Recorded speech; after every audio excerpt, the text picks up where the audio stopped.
네, 안녕하세요. 장호성입니다. 네, 오랜만에 우리 MJ께서 오셨습니다. 한 2주 동안, 약간은 좀 방송에 못했는데요. 실제로 이제 원래 휴가도 있었고, 또 중간에 얀센 백신을 좀 맞는 그런 일정이 있어갖고, 2주간 못 나왔습니다. 그래서 일단 오늘은 오랜만에 같이 모였는데요. 오늘도 아마 여러분들한테 도움이 되는 종목 이야기를 같이 할 건데요. 제가 보기에는 오늘 나오는 이 기업에 대해서는 이분이 거의 전문가다. 사실, VFC는 제가 여러 차례 말씀을 들은 종목이지만 이 VFC도 역시 좀 깊이 있는 내용이 좀 필요하거든요. 제가 얘기할 수 있는 건 뭡니까? 그냥 뭐 노스페이스라든지 반스라는 브랜드 갖고 있는 정도밖에 안 되는데 아주 깊게 오늘 얘기해 볼 거니까요. 잘 들으시면 좋을 것 같고 바로 MJ를 소개하고 같이 진행을 해보겠습니다. 안녕하십니까 MJ? 안녕하십니까 MJ입니다. 한 2주 만에 나오시죠? 네네. 예.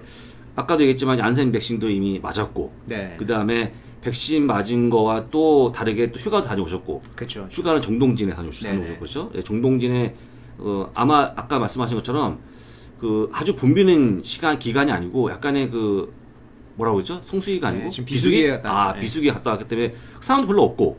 그렇죠. 날씨가 이제 뭐 막 더운 시즌이 아니다 보니까 해수욕장도 아직 개장 안 했더라고요. 근데 저는 개장 안 했다고 지금요? 네. 그러니까 이제 들어갈 수는 있는데 이제 해수욕 시즌이 아닌 거죠. 근데 저는 오히려 더 좋았어요. 되게 이제 힐링도 좀 되고 확실히 2시간 반 차인데 거기 공기가 여기서 KTX로 네, 2시간 반이면 되는 거죠? 공기도 엄청 좋고. 아니 KTX 2시간 반, 전 전체로 2시간 반 집에 가거든요. 그러네요. 시간 똑같은 시간에. 근데 저는 집에 일산 가는데 여기는 2시간 만이면 그러네요, 진짜. 정동진까지 갈 수 있는. 대단합니다. 진짜 공기가 저는 너무 좋았고, 너무 좋았다. 사람이 많이 없다 보니까 제가 요새 좀 그런 게 좋더라고요. 아니 그 공기 좀 갖고 오지 그랬어요. 같이 좀 쐬고. 많이 제가 숨 쉬고 왔습니다. 아니 나중에 좀 봉지에 담아왔으면 같이 좀 하면 좋았을 텐데. 근데 거기 그만큼 시골이라는 얘기죠? 예, 시골이 바닷가고 하니까. 그렇죠. 그리고 예전에는 이제 마스크를 안 끼고 다니니까 그런 것도 있고, 정동진 예전엔 6시간씩 걸렸잖아요. 그러니까 이제 오래 걸리니까 모르겠는데 요새는 갔을 때는 몰랐는데 돌아오는 날 정동진역에서 딱 타고 2시간 반 있다 서울역 딱 와서 공기를 딱 맞는데 확연히 다르더라고요. 확실히. 네. 그러니까 2시간 반 차이니까 그게 느껴지더라고요. 예전에는 몰랐던 건데. 그래서 확실히 서울이 공기가 안 좋구나. 네. 정동진 가서 살 계획은 없습니까 혹시? 정동진에 가서 정동진 MJ 이런 식으로 해갖고 거기서 뭔가 할 수 있는 게 있다면. 아니 어차피 인터넷 선이 깔리지 않습니까? 네. 인터넷으로 뭐 하세요 거기서. 아니, 정동진 MJ에서 뭐 세일즈를 해야 되니까. 세일즈 해야 되니까. 사람들 만나야 되니까. 회사 다녀야 되니까 어쩔 수 없습니다. 아깝습니다. 여러분 정동진에 우리 MJ가 나타나면 좋은 건데. 요새 디지털 노마드 시대인데. 그렇습니다. 그래서 일단 오늘 준비한 VFC에 대해서 얘기할 건데 아까 제가 맞죠? VFC는 노스페이스, 그렇죠. 반스라는 브랜드 갖고 있죠. 그렇습니다. 그런 걸로 많이 사실 왜냐면 많은 분들이 노스페이스는 아시잖아요. 등골 브레이커?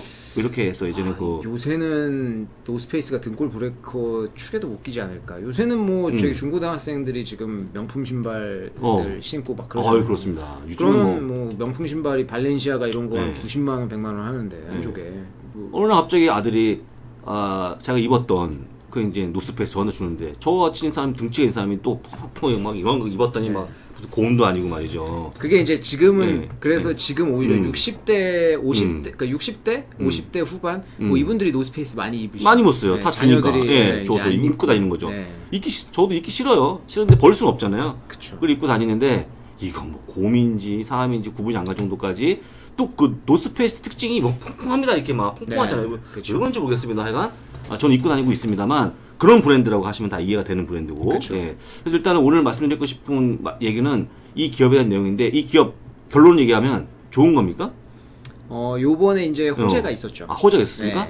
그러니까 앞으로 뭔가 얘기할 때 좋으니까 가져오신 거잖아요. 그렇죠. 그래서 이걸 끝까지 보시고 여러분들 인사이트 삼으시면 좋을 것 같고요. 혹시 이 주식을 보유하신 분들은 꼭 보시면서 향후에 대한 부분을 좀 이해하시면 좋을 것 같습니다. 자, 그럼 준비된 내용 같이 좀 볼 건데요.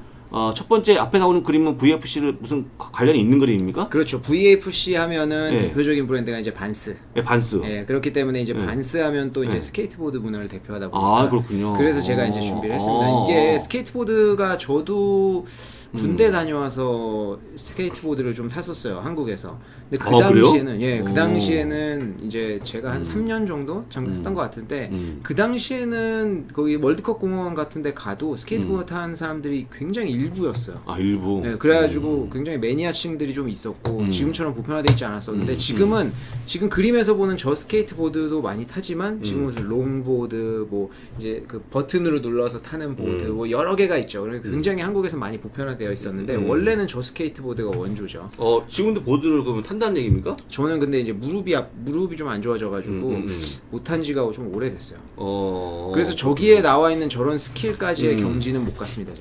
저게 좀 별거 아닌 것 같죠. 근데 진짜 실제로 타보잖아요. 저 계단 2개 정도도 점프해서 내려오는 게 굉장히 겁나요. 2개가요? 네, 지금 저 계단 엄청 많은 거잖아요. 많은 거죠. 근데 한두 개 내려오는데도 용기가 필요해요. 용기가 필요하다. 네. 그래서 굉장히 이제 좀 그런 무모한 스포츠를 즐기는 친구들, 그리고 용기가 있는 친구들, 그런 친구들이 잘 타죠. 네, 그렇습니다. 그래서 어쨌거나 이 보드를 보면 반스와 관련이 있는 그런 맞습니다. 이제 약간 이거 보드를 놀이기구라 합니까? 뭐라고 그러지? 스포츠라고 합니까 이걸? 스포츠라고 해야죠. 스포츠? 왜냐면 원래 2019년도에 도쿄올림픽에 그 저번에 이제 나이키 얘기하면서도 약간 이야기한 적이 있었는데 2019년도 도쿄올림픽에 스케이트보드가 정식 종목으로 채택이 될 예정이었어요.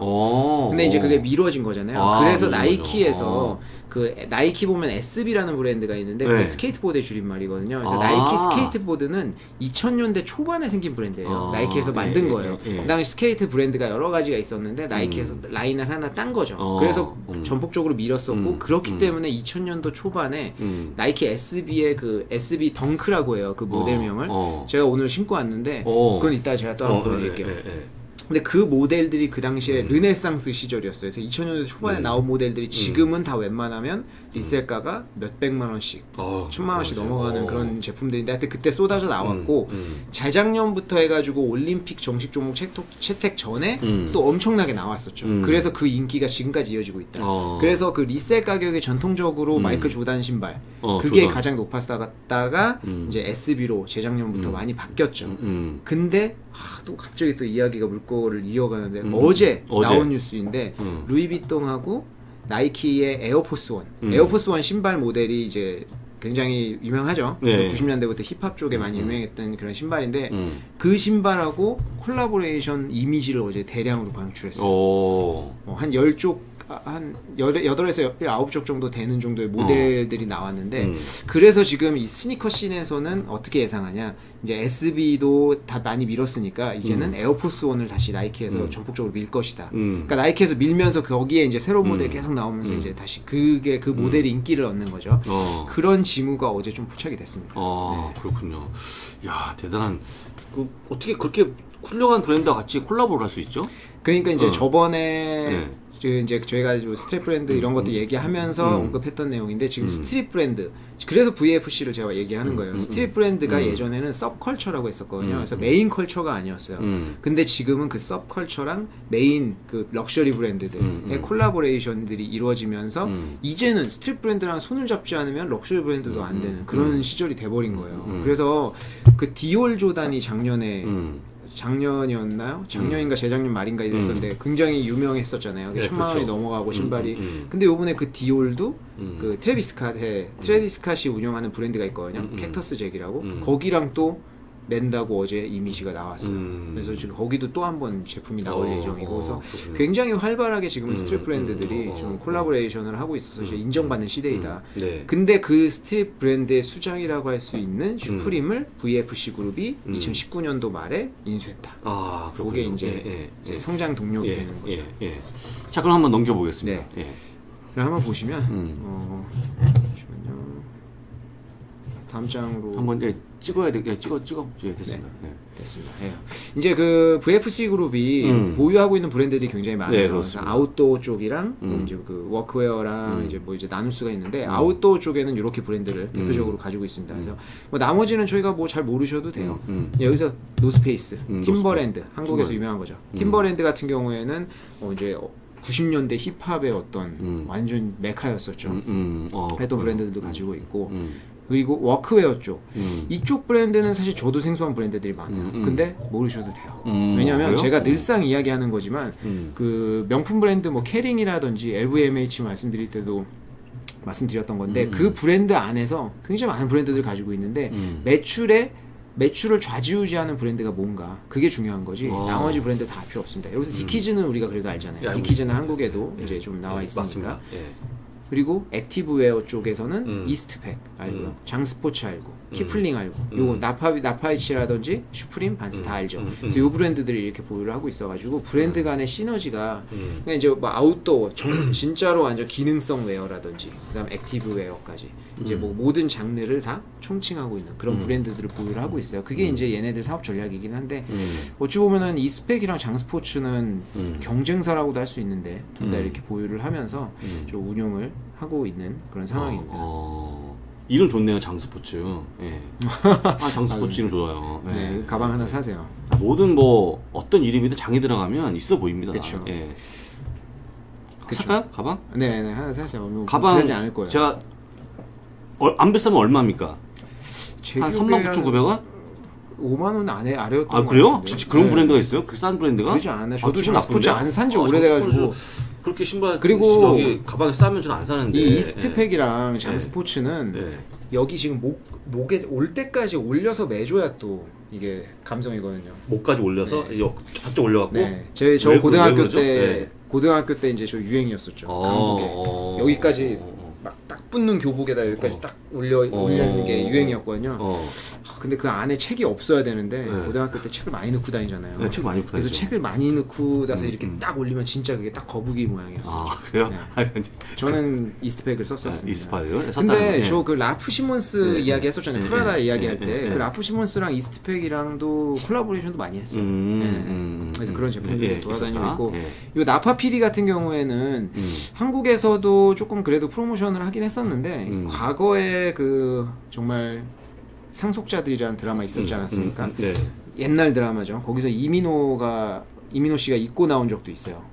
저 티를? 네. 그래서 한국에서도 나파피리에 대해서 아시는 분들이 좀 있을 거예요. 네. 요 그 인수의 역사를 보면 2000년대부터 해가지고 활발하게 인수를 계속했습니다. 뭐 이스트팩, 노스페이스 2000년대 인수했고 4년 뒤에 우리가 아는 브랜드들 다 인수했고 이런 식으로 계속 인수를 했고 중간에 매각도 했어요. 그래서 여기 뭐 이제 스플렌디드라든지 이런 브랜드들, 노티카도 2000년대 초반에 한국에서 굉장히 유행했었는데 노스페이스랑 좀 겹치는 게 있었죠. 이제 그렇다 보니까 매각을 했죠. 그래서 노스페이스 매각하고 리 같은 경우에 그래서 2019년도에 VFC 그룹한테 있어서는 가장 중요했던 게 리였어요. 이 리가 청바지 브랜드인데 이게 이제 좀 뭐라고 해야 되지?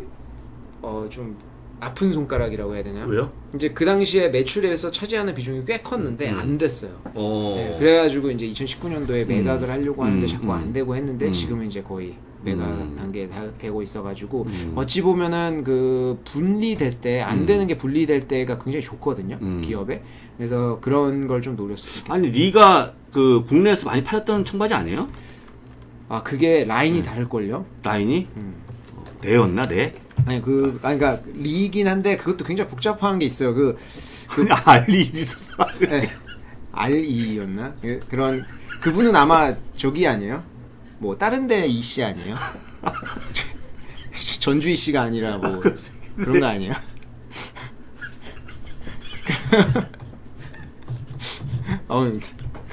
지금 무슨 예전에 몇 번 있으셨어요? 리? 그래서 아마 본가가 좀 다를 수도 있겠다. 앞에 있는 분이 너무 무서워서 저걸 왜 묻은 거죠? 있으셨던 것 같아요, 몇 번. 근데 이게 다 달라요. 그 라인이 버버리 같은 경우에도 일본 라인이 좀 따로 있었거든요. 그래가지고 그 일본 라인이 너무 잘 돼가지고 버버리에서 그 라인 취소하고 막 그런 적도 있었어요. 하여튼 그런 식으로 제가 알기로 한국에서 팔았던 리가 라인 달랐던 걸로 알고 있어요. 한국에서는 사실 리바이스가 제일 잘 나갔죠. 뱅뱅 가야 돼. 네? 뱅뱅이요? 뱅뱅. 그거 한국에서 잘 나가죠. 뱅뱅 사고리가 있을 정도인데. 네. 그렇죠. 네가 여기 딱 맞는 거죠. 이 브랜드. 네네. 여기였다가 지금 분리됐다. 네, 분리됐다. 파는 건가요, 그럼? 그쵸. 팔았구나. 근데 그 당시에 이게 좀 하여튼 기업의 주가에 안 좋은 영향을 끼치고 있었어요. 근데 이제 알터니가 빠진 거죠. 아 그렇군요. 네, 그러면서 2020년도에는 슈프림을 슈프림을 가져왔구나. 슈프림을. 네. 그러면서 2020년도에 한번 보세요 지금. 지금 매각 중인 것들 브랜드들 엄청 내놨어요. 그러니까 사실 이제 좀 집중하려고 하는 거죠. 팔 거 그러니까 팔고. 잘 안 되는 거는 팔고, 그렇죠. 잘 되는 거 가져가자는 거 그거잖아. 핵심이잖아요. 그러니까 사실 VFC 그룹은 뭐라고 해야 될까? 좀 캐링이나 LVMH처럼 그냥 그런 브랜드들 굉장히 많이 보유하고 있는. 그러니까 럭셔리 브랜드의 밑에급을 다 많이 보유하고 있는 브랜드라고 보시면 될 것 같아요. 아니 여기서 그러면 뭐 반스는 신발이잖아요. 의류도 있어요. 의류도 있습니다. 근데 어쨌거나 신발과 의류 중에서 뭐가 더 많은 매출에 기여하는 거예요? 신발 아니 의류? 신발이라고 봐야 될 것 같아요. 신발이 더 많죠. 신발. 네. 아무래도 대표하는 건 신발이죠. 스케이트보드 하니까. 스케이트보드 하니까. 네. 하여간 의류도 많고 신발 브랜드 하나, 반스 신발 하나밖에 없는 거 아니에요? 반스 신발도 종류가 많죠. 나이키에도 뭐 에어포스가 있고 에어조단이 있고 하듯이 반스 내에서도 이제 여러 가지 종류가 있어요. 단화도 있고 목까지 오는 것도 있고. 하여간 상당히 오랜 기간 동안에 기업을 인수하기도 하고 또 팔아 넘기기도 하고 했던 역사를 좀 볼 수 있습니다. 그렇죠. 예. 그래서 다음으로 이제 그 주가 정보를 잠깐 보시면 배당 수익률 같은 경우에는 2.386%. 많이 주네요 배당은. 네, 그래서 사실 뭐 이제 고배당 전략을 펴시는 분들한테는 그렇게까지 많지 않다고 해도 사실 2.2% 넘어가면 그렇게 적은 건 아니죠. 적은 건 아닙니다. 네. 적은 건 절대 아닙니다. 예. 분기별로 배당을 지급하고 주고 있습니다. 안타깝게도 6월이 11일이어가지고 이번 분기는 지났죠. 아 지났네요. 네. 어때 배당 보니까 직접 했습니까? 저는 지금 이 주식은 안 들고 있어요. 안 들고 있어요? 그게 사실 저도 이제 지금 포트폴리오 조정을 계속 하고 있는데 일단은 저는 현금 비중이 지금 굉장히 높아가지고. 현금 비중은? 현금 비중 그거 갖고 있으면 똥 되는 거 아닙니까? 그 현금 비중이 지금 한 15% 정도 돼요 저는. 아니 근데 현금 뭐 주식을 사야지 원래 현금 갖는 스타일이 아니시잖아요. MJ. 원래는 아니었지만 현금 비중이 좀 필요한 시즌인 것 같다. 왜냐면 뭐 마켓이 지금 요새 뭐 트렌드가 있는 것도 아니고 굉장히 감잡기 힘들죠. 이런 데일수록 좀 장기 투자가 유효하다고 싶은 게 팜마트 같은 경우에도 주가가 20% 이상 넘게 오르다가 또 확 20% 이상 떨어졌다가 지금 또 한 10% 오르고 이런 식으로 변동이 심하거든요. 갭 같은 경우에도 마찬가지죠. 갭도 좀 변동이 심하고 이렇기 때문에 이럴 때일수록 분할 매수, 장기 투자 그게 조금 유효한 시장인 것 같다. 왜냐하면 이런 시장에서 뭐 많은 주식 전문가들 분께서 그런 말씀하시지만 괜히 잘못 움직였다가 사이클을 거꾸로 타면 오히려 돈을 다 잃어버리는 수가 있습니다. 아까 MJ랑 처음 만났을 때 MJ의 첫 마디가 요즘 시장이 조금 어렵다, 그죠? 그 말씀하셨기 때문에 그거를 대응하기 위해서 현금이 좀 필요하다. 그 말씀이시죠. 그래서 저는 이제 현금을 보유하고 있다가 이제 좀 천천히 매수를 하고 있습니다. 요새 같은 경우에는. 네. 근데 현금 비중이 한 15% 정도. 네. 한 15억 정도 현금을 보유하는 거네요 지금.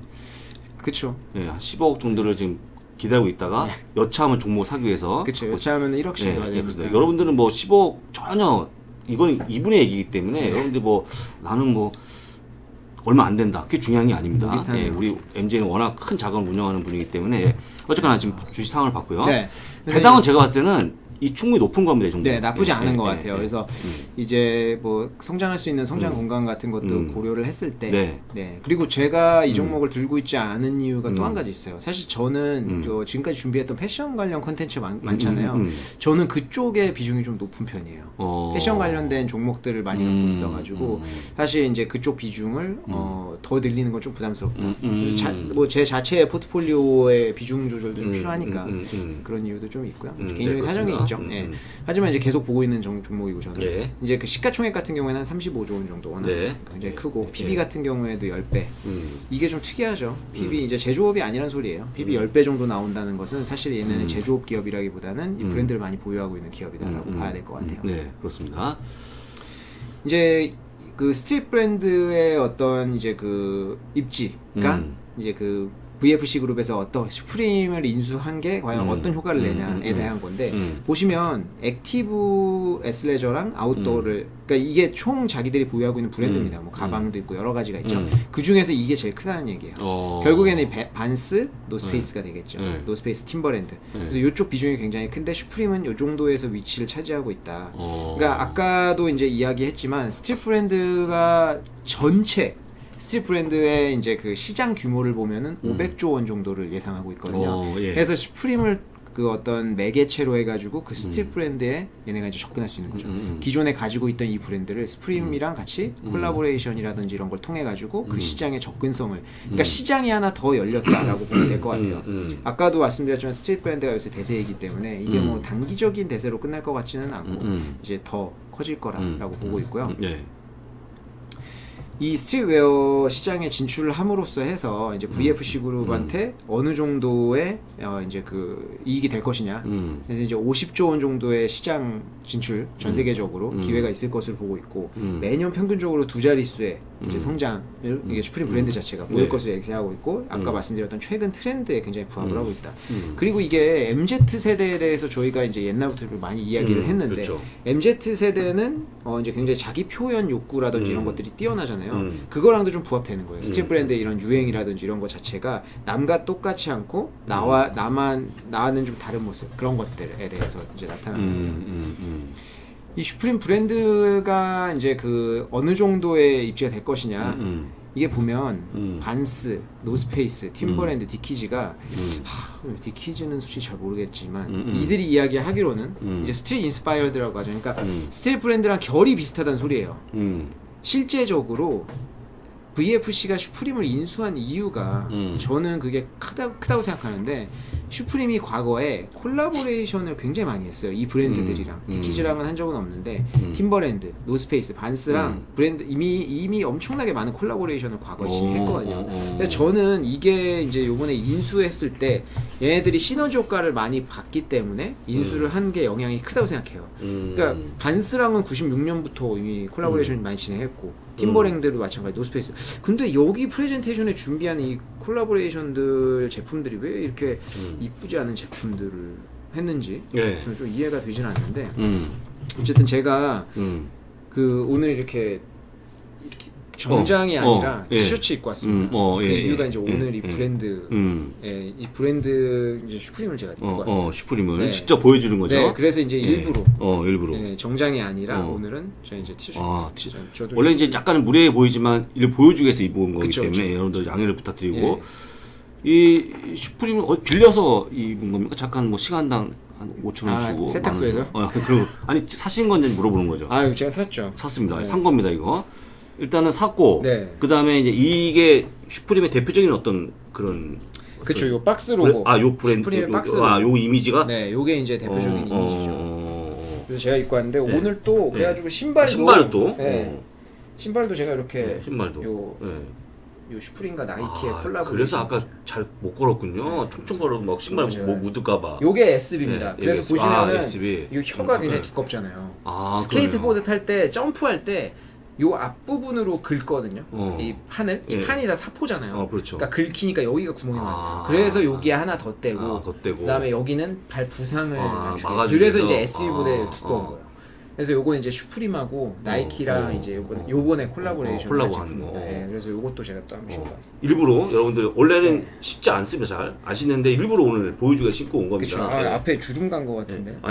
아니 근데 그러면 아까 말씀하셨던 뭐 덧대고 하는 거 일반 평상시끼리 좀 그런 거 아니에요? 신발이 좀? 근데 패션화라고 봐야죠, 사실. 패션화라고. 아니 이 비싼 걸 누가 타고 스케이트보드 타겠어요. 이거 점프 한 번 해서 알리 한 번 해가서 긁어버리면 그냥 이거 한 3번 타면 그냥 신발 아작나요. 그렇군요. 네, 그러니까 이제 사실은 이런 제품을 진짜 스케이트보드 탈 때 탄다? 둘 중에 하나죠. 진정한 용자이거나 아니면 가짜이거나. 근데 가짜 이런 거 만약에 슈프림 이런 것들은 가짜나 아닌 거를 구별할 수 있어요? MG는? 이제 그 사람의 어떤 품행을 보면 알 수 있죠. 그렇죠. 품행을 보면 알 수 있는데 품행을 뭘로 더라도 혹시 어떤 이렇게 옷에 뭔가 있다 이런 거 없습니까? 사실 뭐 이렇게 뭐 택이나 뭐 이런 거 보면 알겠는데 뭐 지나가는 사람 이렇게 잠깐만요. 그냥 볼 수는 없잖아요. 한 대 맞겠죠. 뭐. 잠깐만 이게 진짜인지 이렇게 할 수 없기 때문에. 어떻게 그냥 근데 느낌상 있어요. 그러니까 뭐냐면 제가 이제 그거 하나 보여드릴게요. 이 슈프림 보여주세요. 이 슈프림 제품들 콜라보레이션 한 제품들인데 이게 보시면 지금 제가 소팅을 제일 비싼 가격대로 비딩이 붙어 있는 걸로 했어요. 요거 같은 경우에는 슈프림이랑 루이비통이랑 같이 합쳐가면 12,000달러예요. 12,000은 아니고요? 1,300만 원. 단위가 원 아닙니까? 1,300만 원 정도 되는 거예요. 좀 달라요? 단위가? 그쵸. 요거 리모아랑 같이 리모아 그 아시잖아요. 그 저거 캐리어. 그거 한 건데 요것도 500만 원대 지금 하고 있고. 500만 원. 네. 와. 이게 다 지금 리셀가가 붙은 거예요. 기타도 하고 지금 슈프림이 그냥 의류 브랜드이지만 이 어찌 보면은 좀 스케이트 컬처, 스케이트 문화, 스케이트보드 문화 전반에 걸쳐가지고 이런 아이콘이기 때문에 이런 제품들을 많이 만들어요. 네, 그래서 보시면은 이 자전거도 이게 BMX거든요. 그러니까 이게 묘기형 자전거예요. 점프 뛰고 하는 자전거. 그것도 한 300만 원 넘고. 그래서 제가 이런 거 근데 그 슈프림에 있어서 가장 이제 그 뭐라고 해야 될까요? 제일 그 기본이 되는 게 이 박스 로고 티거든요. 뒤에 입고 있는 거. 이게 제일 비싸요. 다 항상. 그래서 이런 거 같은 경우에도 보시면은 뭐 비슷하네요 지금. 좀 미디엄 사이즈로 본다면 한 20만 원 정도. 티 하나에. 네. 이게 이제 100벌이 아니고 한 벌에? 그쵸. 이게 그 원래 가격은 원래 가격은 보시면은 60불이니까 한 7만 원 정도 되는 거죠. 근데 지금은 리셋가가 얼마다? 이거는 한 40만 원 정도. 40만 원 하긴 40만 원. 이건 보시면 아시겠지만 다카시, 무라카미 다카시잖아요. 이 무라카미 다카시가 우리가 다 아는 카이카이라는 그 이 꽃 문양 있는 그러니까 일본의 예술가예요. 그 사람이 같이 콜라보레이션 한 거예요. 그래서 여기에 막 보면 이제 그 여기 확대된 모양은 없는데 막 이제 그 꽃 모양 같은 거 막 있고 하죠. 이런 거는 한 40만 원 정도 하는 거죠 지금. 40만 원. 근데 이게 한국에 들어오려면은 관세가 있어가지고 한 50만 원 가까이. 그것도 50만 원까지. 네. 그래서 이게 우리 그때 첫 시간에 소개했던 스타렉스인데 여기에서 이렇게 보시면 시세 같은 것도 보면 알 수 있다. 그래서 이거는 뭐 머라이어 캐리랑 한 건데 굉장히 싸네요. 왠지 아세요? 왜요? 슈프림이라고 이렇게 써 있잖아요. 슈프림인지 알 수가 없잖아요. 길거리에서 봤을 때 슈프림 매니아들은 그죠 슈프림 콜라보레이션이구나 알 수 있겠지만 일반 사람들은 알 수 없잖아요. 요거 누가 들어가는 이걸 못 읽잖아요. 그러니까 난 슈퍼맨인 제일 비싼 게 요 슈프림 로고들이 딱딱 박힌 거. 누가 봐도 슈프림인지 알 수 있는. 그러면 비싸다. 그렇죠. 그래서 이 박스 로고가 슈프림이 굉장히 유명해요. 그래서 이 박스 로고 있는 제품들이 다 비싼데 요 박스 로고에 대해서 특허 신청을 안 해놨어요 슈프림이. 그래서 이게 가짜가 많습니다. 그래서 남대문에 가시면은 엄청나게 걸려있거든요. 똑같은 슈프림 똑같습니까? 네. 심지어는 어떤 일까지 있었냐면은 스페인에서 어떤 회사가 그냥 똑같은 로고로 그냥 똑같은 회사를 만들어 버렸어요. 매장까지 해가지고 그런 일도 있었어요 과거에. 네, 그래서 요거 같은 경우에 딱 근데 로고 사이즈나 이런 것들을 보면 대충 가짜구나 아니구나 라는 걸 알 수 있죠. 그래서 슈프림이 이 정도로 좀 붙어 있고. 그래서 제가 이제 또 오늘 준비해 왔는데 이 여러 가지 제품들을 만든다 그랬잖아요. 그래서 제가 요거는 슈프림에서 받은 건데 이 토이도 이렇게 만들어요. 그래서 여기 슈프림의 어떤 상징이라고 할 수 있는 슈프림 로고가 붙어 있는 낙하산 병정. 뭐 제가 집에서 갖고 놀거나 하지 않습니다. 그러니까 그냥 기념으로 갖고 있는 거죠. 네네. 그래서 이런 것도 있고, 아주 뭐. 그러니까 이게 알았네. 그 슈프림이라는 박스 이게 값어치가 있는 거거든요. 그렇죠. 요게. 박스 로고가 값어치가 있는 거죠. 네. 이거 아예 크게 만들면 어떨까? 이만하게. 그러면 아니 등짝에다 크게 만들어 멀리서 볼 수 있게끔. 그러면 또 너무 과하죠. 너무 과하죠. 근데 사실 그래서 저도 이거를 산 이유. 잘 안 보인다. 그러니까 생각보다 가격이 싸게 형성돼 있는 거죠. 하지만 이렇게 빨간색으로 이렇게 잘 보인다? 이런 빨간색 박스 로고 티는 제가 지금 아까 찾다가 여기서 왜 안 나와 있는지 모르겠는데 그보단 절제된 어떤 그런 보여주게. 그렇죠. 너무 과하면 항상 안 돼요. 너무 과하게 하면 안 되고. 그래서 이런 식으로 슈프림 같은 경우에는 하나의 어떤 문화 아이콘으로서 좀 작용을 하고 있다. 이거 이런 같은 경우 한 344달러. 400만 원, 이건 40만 원 정도 하니까. 비싸네요. 이것도 무슨 기념으로 낸 거네요. 뭐 샌프란시스코. 이거는 우리 PD님 샌프란시스코. 여기 101호 마켓 스트리트 가보셨어요? 101호? 가봤다고 합니다. 여기 하나 사셔야겠네요. 기념으로. 아니 근데 지금 말씀하셨처럼 이게 지금 이거에 대해서 저작권 형성이 안 돼 있으면 짝퉁이 너무 많이 나오는 거 아니에요? 그쵸. 근데 하지만 좀 짜증나죠. 왜냐면 누구 3,000원짜리 입고 다녀서 모르는 거 아닙니까? 그렇죠. 말씀하셨처럼 뭐 잠깐 뒤좀 검사해보자, 뭐 까보자, 뭐 이렇게 할 수는 없잖아요. 그렇죠. 근데 하지만 이제 우리 매니아들끼리의 어떤 그런 게 있죠. 뭐라고 해야 될까? 매니아들끼리 서로 또 보면 알죠. 보면 그러니까 뭐 생뚱맞게 뭐 아무렇지도 않은데 갑자기 이 티셔츠 다른 뭐 어울리지 않게 그러면은 이제 저거 가짜 이렇게 알 수 있는 거죠. 있습니다. 그러니까 슈프림이 이렇게 콜라보레이션을 이렇게, 굉장히 활발하게 했다. 하고 리셀가가 많이 붙어 있는 이유 자체가 굉장히 이제 그 아이콘으로 형성되어 있기 때문이다라고 이런 거를 좀 보시면 될 것 같아요. 그래서 이게 슈프림을 보시면은 슈프림 자체는 이제 94년도에 생겨가지고 그렇게까지 오래된 브랜드는 아니에요. 그래서 뉴욕에 첫 매장을 연 이제 회사인데 얘네가 스케이트보드 문화를 기반으로 뒀어요. 그래서 이 매장을 보시면 이 끝에 옷가게를 보시면 가게 활용을 많이 하잖아요. 예. 네, 슈프림 매장은 어딜 가보시더라도 한국엔 없습니다. 참고로 이제 일본에도 있고 한데 어딜 가더라도 매장이 엄청 커도요. 이 끝에만 붙어 있어요. 옷들이 끝에만 이렇게. 이 이유가 뭐냐면 스케이트보드를 타고 들어올 수 있게 만든 거예요. 그러니까 스케이트보드를 타고 들어와서 그냥 쇼핑해라. 그러니까 처음에는 하여튼 그런 그냥 스케이트보더들에 맞게 그냥 만든 브랜드인데 그게 어찌 보면 이제 대박이 난 거죠. 그래서 이 로고 자체, 아까 말씀드린 요 하나의 로고 자체가 굉장히 문화 아이콘으로 등극을 해가지고 이런 식으로 인형에도 붙고 어디든 이 로고 하나 자체가 굉장히입니다. 그래서 최근에는 이제 최근도 아니고 좀 몇 년 됐죠. 이제 루이비통이라든지 이런 럭셔리 브랜드들이랑도 이제 콜라보레이션을 하면서 끊임없이 가치가 제고되는. 그래서 슈프림 같은 경우에는 물건을 많이 안 만들어요. 저 리셀가가 붙는 이유 자체가 매주 목요일날 제품을 출시하거든요. 근데 거기에서 그냥 다 품절돼 버립니다. 그래서 그거 사는 것 자체가 굉장히 어려워요. 그러니까 옷을 너무 많이 만들지 않는군요. 그쵸. 물량 조절하면서 약간 희소성을 가져가자. 그쵸. 항상. 그래서 매주 목요일날 내는데 이게 되게 특이한 게요. 보시면 채널별로 보면은 DTC, 그러니까 다이렉트 컨슈머인데 이게 디지털이 반이 넘어요. 한 60% 이상이 디지털이에요. 그래서 요새 이제 다 이커머스로 넘어가는 추세이잖아요. 네, 그렇죠. 근데 얘네는 이미 디지털 쪽에가 굉장히 활발하게 매주 목요일날. 왜냐면 얘네가 매주 목요일만 되잖아요. 뉴욕에도 가면은 그 매장이 있는데 거기에 줄 쫙 써요. 매주 목요일마다. 그걸 다 사가려고. 그러니까 그게 다 소비자 안에 소매상들도 있죠. 이제 그 친구들도 다 줄 서가지고 사가는데 굉장히 그 정도로 인기가 많고 이미 디지털화가 많이 되어 있는 그런 브랜드이고요.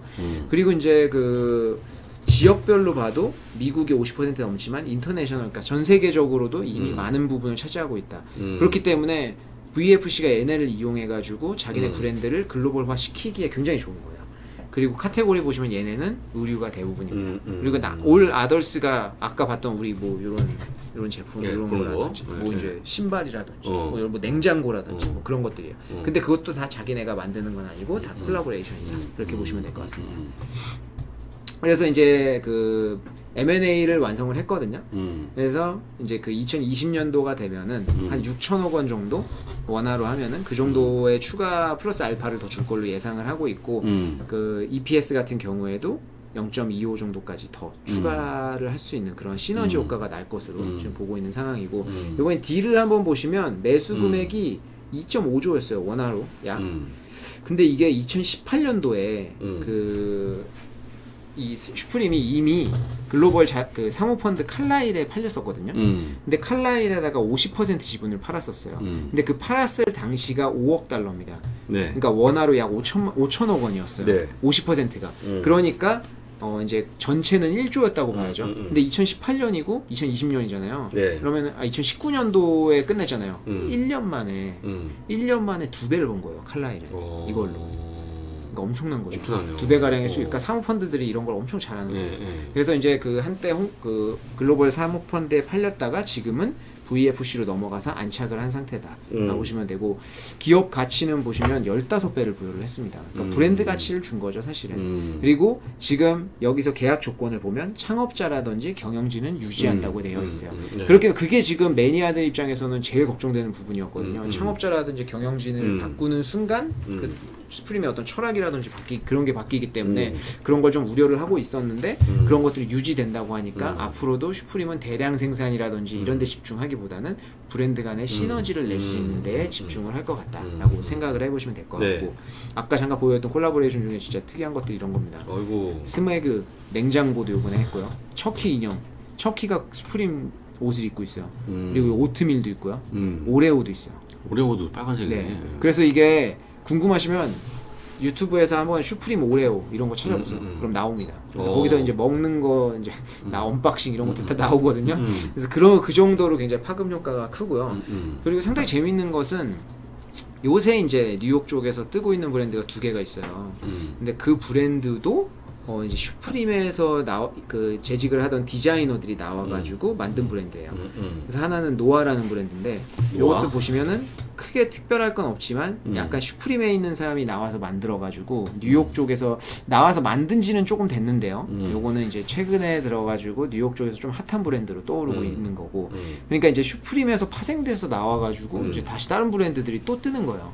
요거는 개인적으로 보니까 한국에 배송이 됩니다. 그래요? 네, 21만 원어치 이상 사면 무료 배송 되더라고요. 근데 이것도 역시나 이제 슈프림이랑 똑같은 방식을 펴거든요. 매주 목요일 이제 제품 출시하고 네. 하는데 역시나 이제 온라인 가서 봤더니 다 품절 돼버리고 하더라고요. 인기 있는 제품들. 아니 근데 많이 만들면 안 돼요? 품절 되게 하지 말고. 감질 나게 뭐 좀 만들어서 그게 이제 어찌 보면은 생존 방식인 거죠. 적절하게 딱 그냥 털어버리는 네. 거, 털어버리는 거. 그래서 얘네가 로고 플레이를 많이 해요. 예. 여기 지금 제가 이거 화면 홈페이지 첫 화면을 떠와서 그런데 이 노아라는 로고 플레이 있죠. 슈프림이 이거랑 똑같이 노아라는 플레이로 되어 있는 거 있거든요. 그 제품은 그냥 다 품절이에요. 이런 제품들은 그래도 좀 남아 있는데. 그리고 이거는 어웨이크라는 브랜드인데 요것도 몇 년 됐는데 슈프림에 있던 사람이 나와가지고 만든 브랜드거든요. 근데 이 브랜드는 딱 보시면 아시겠지만 아이덴티티 자체가 좀 특이하죠. 요거는 이제 좀 과한 디자인이라든지 그런 데 좀 집중을 한 건데 얘네도 똑같이 로고 플레이 있어요. 그 제품들은 좀 잘 나가고 요거는 보니까 한국에서 카시나라든지 그런 편집샵에서 파는데 한국에서는 아직까지 그렇게 인기가 없더라고요. 근데 요것도 이제 뉴욕이나 이런 데서는 최근에는 굉장히 뜨고 있는 브랜드다. 그러니까 슈프림에서 나온 사람들이 새로운 문화를 또 창출하고 있는 걸 볼 수 있죠. 그렇습니다. 이 실적을 한번 보시면 2021년도 4분기 실적이거든요. 이게. 그래서 회계연도 4분기예요. 4분기 무슨 3분기인데 무슨 소리냐 할 수 있지만 회계연도는 다 다르니까 회계연도 4분기. 그러니까 한국으로 보면 그냥 2분기 실적이었다라고 보시면 될 것 같습니다. 네. 그래서 보시면 매출이 약 3조 원 정도 나왔죠. 그리고 보시면 다 아시겠지만 지금 플러스가 많이 나 있어요. 그래서 네, 사실은 이제 그 코로나 이후로 굉장히 주가가 좀 부진했었는데 최근에 이제 그 바닥을 찍고 올라오는 분위기다라고 보시면 되고 여기 이제 나와 있는 항목 자체가 회사에서 굉장히 중요한 항목들이 모아놓은 거거든요. 그래서 매출이라든지 그로스 마진이라든지 그래서 반스, 노스페이스가 들어가 있는 거예요. 그래서 반스랑 노스페이스가 이제 회사 매출에 차지하는 비중이 높다 보니까 여기에서 이제 얘네가 얼마나 올랐느냐가 항상 중요한 건데 노스페이스도 보시면 아시겠지만 꽤 많이 성장을 했고요. DTC 얘네 이제 직접 판매하는 거. 아까 이야기 들어보니까 우리 PD님이 그 미국에 사실 때 그 디키즈 같은 경우에는 메이시스라든지 제이시 페니에서만 독점으로 거의 팔았다고 하더라고요. 제이시 페니 망했잖아요. 그러니까 독점으로 판매하던 채널들이 점점 없으니까 이제 D2C로 자기네가 직접 판매하려고 하는 채널 확대하는 거고. 그리고 중국 자체가 코로나에서 먼저 벗어났잖아요. 그래서 중국에서 얼마나 성장하는지가 굉장히 중요한데 80%, 70%. 그래서 굉장히 많이 이제 올라오고 있는 추세다라고 보시면 되고 이게 그 매출을 이제 쪼개서 보면은 이 세그먼트별로 보면 액티브웨어가 거의 50% 이상 가까이 차지하죠. 그래서 이 액티브웨어랑 아웃도어가 중요한 거예요. 액티브는 반스가 대표하고 아웃도어는 팀버랜드랑 노스페이스 되게 중요한 거고요. 그리고 채널별로 보면은 아직도 도매상이 좀 많고 DTC는 점점 늘려가는 상황이다. 이 DTC를 늘리는 게 당연히 중요하겠죠. 이제 그 마진이 굉장히 이쪽에서 크니까. 그래서 이제 그 가장 매출 비중이 큰 빅4 브랜드 이 빅4 브랜드가 모두 두 자릿수 성장을 해가지고 굉장히 양호한 성장세를 보였고요. 그리고 반스가 속해 있는 액티브 브랜드 같은 경우랑 아웃도어 아까 제가 얘기했던 그게 굉장히 중요하고 그리고 미국 지역이 보면은 가장 중요하다는 걸 볼 수가 있어요. 그러니까 이제 저희가 항상 이제 미국 주식하면서 중요한 게 한국의 판매 실적을 보고 판단하면 안 된다. 갭을 이야기할 때도 그런 거 했잖아요. 그래서 여기도 미국 매출 비중이 제일 중요하기 때문에 미국이 어떻게 되는지 추세라든지 그런 것들이 좀 중요하다. 그래서 한국을 보고 판단하지 않았으면 좋겠다.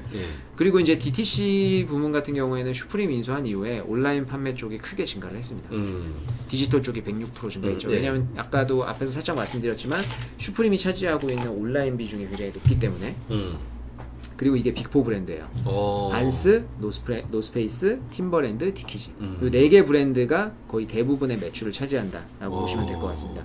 그리고 이제 우리가 굉장히 익숙한 브랜드들이죠, 다들. 그래서 요것들이 VFC 그룹에 속해 있다는 걸 모르는 분들도 굉장히 많을 거예요. 근데 노스페이스 같은 경우에는 한국에 영업무역이 수입을 하죠. 영업무역 있잖아요. 네. 근데 그 영업무역이 제가 알기로는 일본에 있는 회사를 통해서 수입하거든요.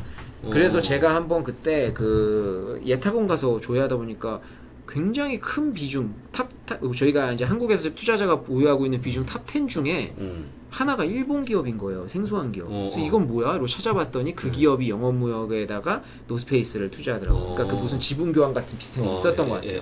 제가 생각했던 영업무역이 보유하고 있던 주식이 거기에 반영된 거다. 라고 보시면 되고 이제 반스부터 한번 볼게요.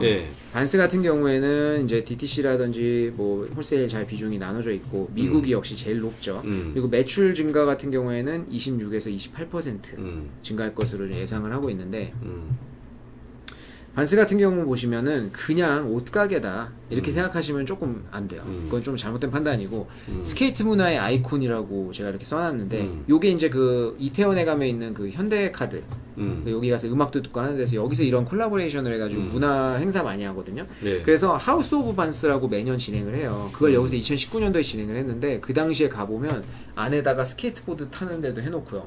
신발 쫙 깔아놓고 하여튼 그런 문화 행사를 했었습니다. 그래서 이런 것들을 하면서 꼭 물건이 아니라 스케이트보드를 타는 모든 문화를 아울러서 얘네가 거의 리더로서 좀 작용을 하고 있고요.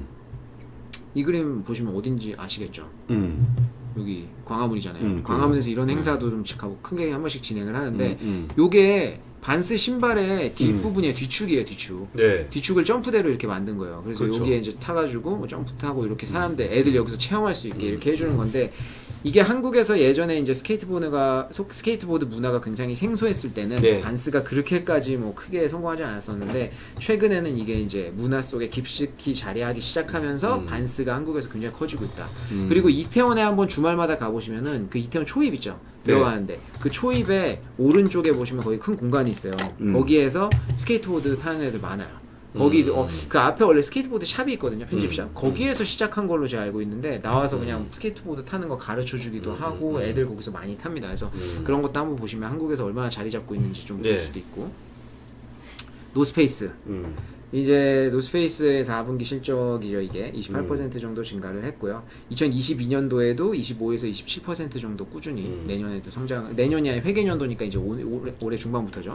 성장할 것으로 보일 수 있고 노스페이스 하면 떠오르는 이미지. 이미 이건 제가 한번 질문을 드리려고 했는데 이미 아까 말씀하셨죠. 그렇죠. 이거요. 이거죠. 딱 이거잖아요. 저거 입는 거 너무 통통해. 그래서 이제 노스페이스 잠바 하면 다들 이거밖에 이미지를 떠올리시지 않을 건데 사실은 노스페이스가 다른 레이블들이 좀 있어요. 다른 것도 있어요? 그래서 이제 화이트 라벨이라고 해가지고 요거는 조금 고급지게 나와 있고 요거는 이제 롯데백화점 같은 데 가면 또 있습니다. 그래서 이제 기존의 노스페이스랑은 조금 다른 화이트 라벨이 있고요. 그다음 퍼플 라벨이 있어요.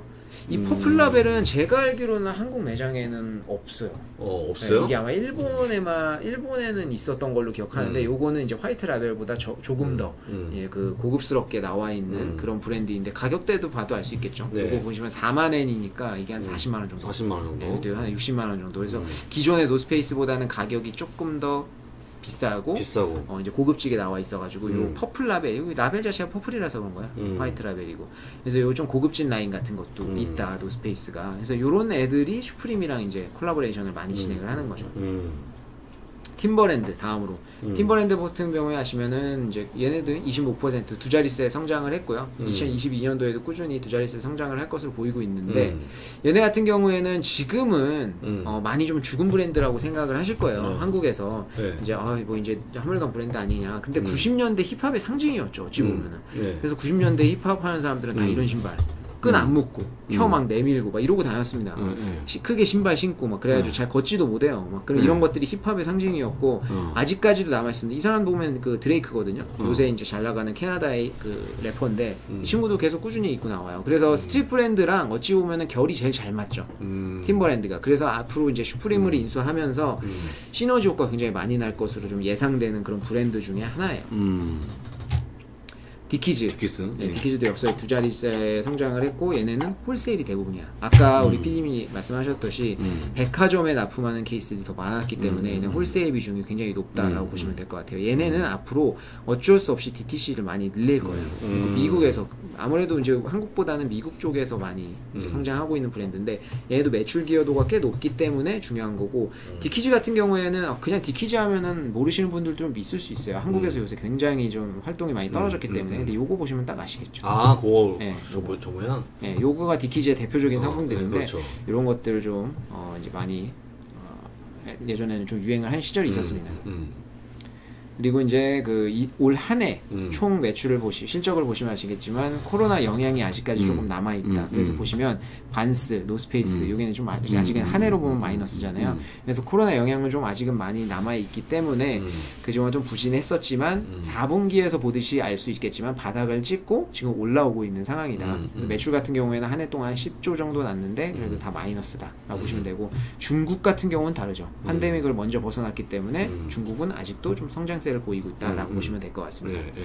그래서 이제 한 해로 보면 아직은 회복세가 뭐 완벽하게 되어 있지는 않고 좀 올라오는 상황이다. 2020년도랑 21년도 회계년도를 비교하시면 아직까지는 좀 떨어져 있는 상황이다라고 할 수가 있지만 4분기를 보시면 다 플러스로 돌아오고 있습니다.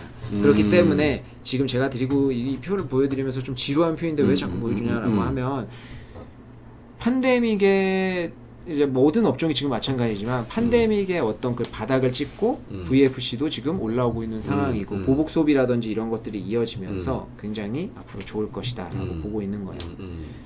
그래서 이제 전략적인 성장 드라이브가 뭐가 있었는지 보면은 빅4 브랜드, 예, 한 해 동안 그리고 이제 전 세계적으로도 조금은 마이너스였고 DTC 같은 경우에도 마찬가지였다. 근데 DTC 디지털은 올랐죠. 슈프림 인수로 인해서 플러스 전환한 거고.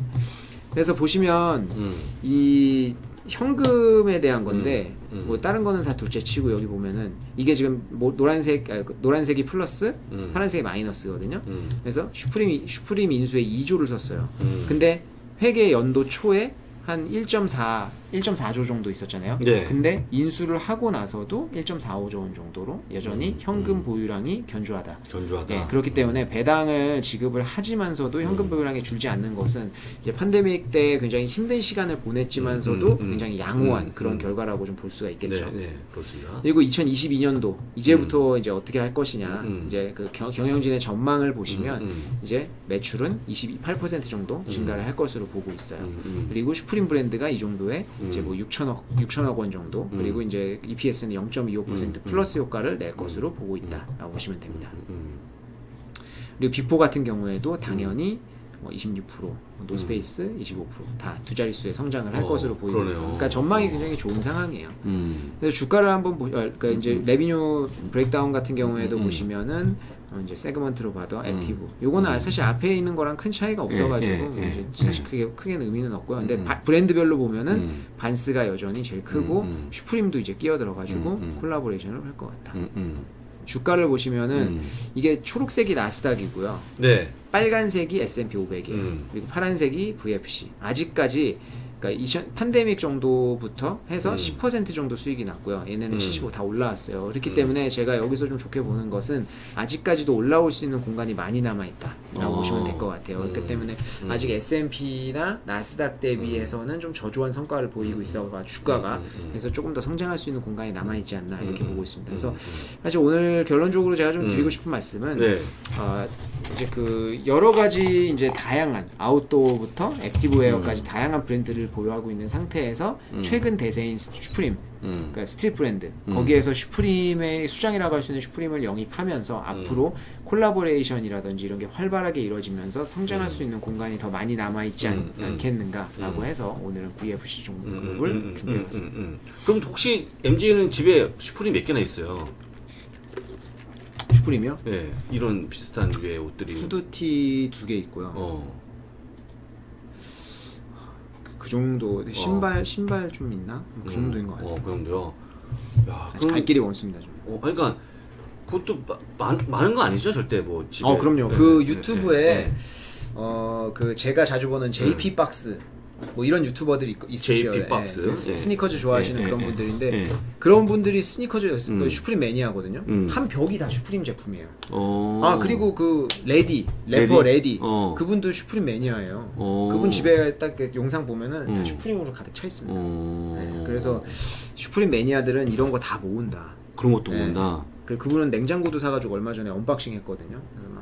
근데 그런 식으로 아이콘이에요. 그러니까 뭐 굳이 사용을 하지 않아도 사서 이제 막 장식해 놓고 이제 옷은 있겠지만 뭐 그런 식입니다. 그래서 뭐 슈프림은 아직까지도 이제 갈 길이 더 많이 남아 있는. 혹시 근처에 매장이 있습니까? 한국에 없죠. 슈프림 매장 없어요. 일본 없어요? 가야 돼요. 네, 일본에 도쿄 가면은 도쿄에 3개인가 4개. 그럼 여기 들어와 있는 거 다 물건 넣은 겁니까? 이런 그렇죠, 그렇죠. 아니면 다 리셀로. 난 동대문에서 만들어졌던지? 리셀로. 아니 그러니까 네. 아니면 동대문에서 짝퉁을 만들 수도 있고. 매장이 없는 게 문제네. 제 거는 아닐 거예요. 예? 하여간 근데 이제 요렇게 지금 보시는 것처럼 여기 나와 있는 요게 중요하다는 거예요. 핵심은요. 이게 만약에 뭐 흘려 쓴 글씨라든지 그렇죠. 그러면 가격이 떨어진다는 거죠. 근데 아까 저 이야기하다 발견했는데 구멍이 났어요. 구멍이 나 있어요. 지금 이거 구멍을 어떻게 지금 떼우시겠어요? 어떻게 해야 될지 모르겠습니다. 근데 이게 진짜기 때문에 구멍이 난 게 아닌가. 저는 긍정적으로 그렇게 생각하고 있어요. 그러니까 이걸 떼울 생각 없으신 거잖아요. 요게 또 박아서 우리 또 이렇게 스트릿 문화에도 이런 식으로 찢어진 채로 입는 게 또 그렇습니다. 그래서 여러분들 혹시 슈프림을 이렇게 다니다가 보시면 그건 물 건너 옷이다. 국내에서 팔지 않는다. 그렇죠. 그죠? 라고 좀 보시면 좋을 것 같아요. 상당히 많은 분들 저는 솔직히 기억나거든요. 전체 타고 다니면 의외로 보입니다. 많아요. 많아요. 의외로 많아요. 아까 빨간색 한 번씩 이 검은색 안에 슈프림이라는 글자가 많이 보이거든요. 그만큼 많은 분 선호하고 계신 거고 어쨌거나 그 슈프림을 좋아하신다 그러면 투자를 할 때는 VFC를 사시면 된다. 그죠? 네, 그렇죠. 향후 주가 전망은 어떻게 보세요? 개인적으로. 저는 지금 저도 급하게 매수할 필요가 없다고 생각하는 게 요새 그 분위기 자체가 그러니까. 급하게 살 필요가 없는 장이에요. 그리고 오히려 어찌 보면 조금 떨어질 때 좀 추가 매수. 그러니까 그 장은 최근에 저는 엔비디아 같은 경우가 그랬는데 반도체 기업들 안 좋았었잖아요. 그래서 엔비디아 같은 경우 저는 이제 분할 매수를 조금씩 하고 있었죠. 그래서 최근에는 또 좀 상승세니까 이럴 때는 또 오히려 좀 쉬고 그런 게 나을 것 같습니다. 그래서 만약에 VFC 같은 종목들을 관심 종목에 넣고 있다가 좀 크게 하락을 하는 날이 있다. 그러면 뉴스 검색해보면 대충 나오거든요. 근데 봤을 때 뭐 크게 뭐 문제가 될 것 같지 않다라고 하면은 오히려 뭐 실적이 좋은데 막 떨어진다라고 하면 그때 조금씩 매수하는 게 좋아요. 갭도 얼마 전에 실적 잘 나왔는데 차익 실현하면서 막 떨어졌잖아요. 그때 오히려 매수 기회였죠. 그 이후에 또 지금 천천히 올라오고 있으니까. 그래서 제 생각에는 뭐 제가 아는 지인분이 그런 말씀을 하셨어요. 팔 주식을 왜 사냐. 맞는 것 같아요. 개인 투자자 입장에서 언젠가 팔아야 되는 주식을 막 급하게 살 필요 없다. 그러니까 뭐 본인이 진짜 나는 뭐 투자에 있어서 열정이 있고 막 내 포트를 운영한다. 그래서 나는 평생 가져갈 종목도 있지만 그렇지 않다라고 하시는 분들은 모르겠지만 개인 투자자로서 그게 힘들다고 하면 진짜 오래 가져갈 종목 있잖아요. 그런 것들을 기회가 왔을 때 그냥 사는 게 나은 것 같아요. 그렇군요. VFC에 대한 그 투자 어떻게 할지 뭐 말씀하신 것처럼 막 빨리빨리 막 1억 넣어 2억 사는 게 아니고 그렇죠. 천천히 보면서 요새 무조건 분할 매수해야 돼요. 무조건 분할 매수해야 된다. 그런 관점 보시면 좋을 것 같고요. VFC는 어쨌거나 워낙 많이 그 말씀을 드린 종목이니까 다 아시겠지만 오늘은 약간 슈프림 쪽으로 위주로 말씀을 드렸으니까 참고하시면 좋을 것 같고요. 그거는 아까 보여주신 그 슈프림 요런 거는 따로 어떻게 구매하신 거예요? 요거는 제가 이 그 후드를 샀더니 같이 줬어요. 후드티를 안에 들어있네. 스타렉스에서 이제 후드티를 샀거든요. 이제 홍콩에 있을 때는 그 스타렉스가 관세가 안 붙었어요. 그래가지고 싸게 살 수 있었거든요. 스타렉스에서. 그래서 후드티 샀더니 이게 같이 왔더라고요. 그렇습니다.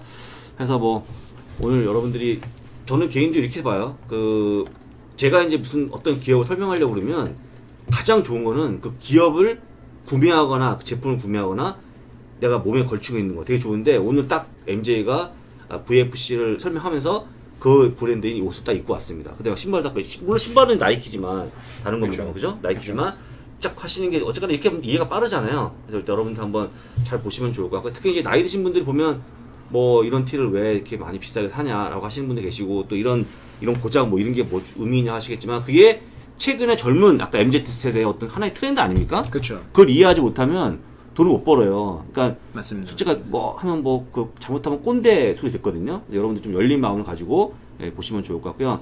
더불어서 VFC도 역시 열린 마음을 갖고 보되 조금 더 긴 관점에서 보시라고 조언까지 해주셨습니다. 진짜 오늘 그 정말 내용 좋았고요. 그 다음에 이런 것들을 진짜 몸소 해주셔서 너무 고맙고 앞으로 좀 이런 거 계속 보여주세요. 어떻게 좀 한다든지 뭐 이런 거. 그 다음에 또 아까 저건 벗었지만 오늘 위에 옷도 그런 거잖아요. 다른 브랜드가 혹시 저건? 그쵸. 저 다른 브랜드. 그러니까 요걸 갖고 입고 하기 위해서 입고 오시니까 잘 보시면 좋을 것 같습니다. 그러면 오늘 준비된 내용을 다 여기서 끝냈고요. 다음 주에도 뭐 다음에 또 무슨 다른 계획이 또 있습니까? 미리 예정할 수 있어요. 여러 가지 좀 생각하고 생각하고 있습니까? 예. 아까 봤더니 무슨 뭐 외국인과의 또 그런 그 대화하는 과정도 있으니까 그 편집 끝나고 올려드릴 거니까 다음 기회로 좀 이해하시면 좋을 것 같고요. 오늘 준비된 내용에서 마치고 건강한 모습으로 다음에 또 인사드립니다. 네, 감사합니다. 감사합니다.